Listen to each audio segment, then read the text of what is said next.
नमस्कार, स्वागत है आपका विंध्य भारत में। मैं आपके साथ साक्षी गुप्ता। लोकसभा चुनाव को लेकर बीजेपी ने अपनी पहली सूची जारी कर दी है।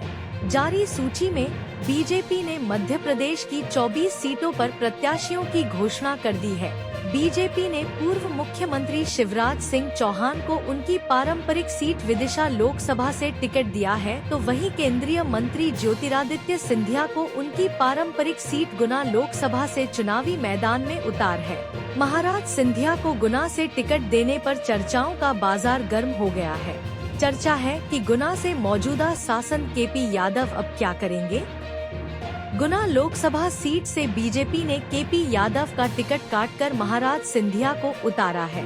केपी यादव वही है जो एक समय सिंधिया के धुर विरोधी रहे हैं। 2019 के लोकसभा चुनावों में केपी यादव ने बीजेपी के टिकट पर चुनाव लड़ा था और सिंधिया को हरा दिया था।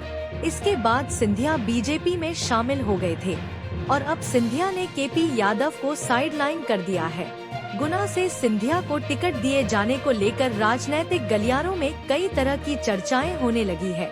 चर्चा है कि बीजेपी केपी यादव को बची 5 लोकसभा सीटों में से किसी एक सीट पर टिकट दे सकती है, तो वही चर्चा है कि केपी यादव पाला बदलकर कांग्रेस में शामिल हो सकते हैं और सिंधिया के खिलाफ गुना से लोकसभा चुनाव लड़ सकते हैं।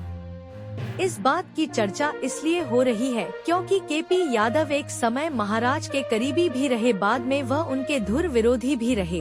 सिंधिया के बीजेपी में आने के बाद दोनों के बीच कुछ खास नजदीकियां भी नहीं रही।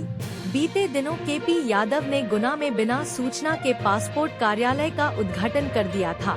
अचानक हुए उद्घाटन को लेकर चर्चा होने लगी थी कि केपी यादव ने सिंधिया के साथ चोट कर दी।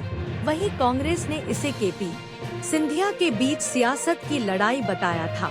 वहीं पत्रकारों ने जब केपी यादव से टिकट मिलने को लेकर सवाल किया तो उन्होंने कहा था कि संगठन तय करेगा किसे टिकट देना है। अगर मैंने 5 सालों में अच्छा काम किया है तो पार्टी मुझ पर फिर से विश्वास करेगी।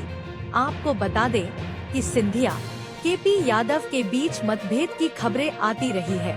केपी यादव और महाराज सिंधिया कांग्रेस में हुआ करते थे, तब केपी यादव को सिंधिया का दायां हाथ माना जाता था। केपी 2019 के लोकसभा चुनाव से पहले भाजपा में आ गए थे, तब से ही दोनों के बीच मतभेद बढ़ने लगे थे। 2019 के लोकसभा चुनावों में बीजेपी ने केपी यादव को गुना से टिकट दिया था, वहीं कांग्रेस से सिंधिया चुनाव लड़े थे। केपी यादव ने महाराज सिंधिया को चुनाव हरा दिया।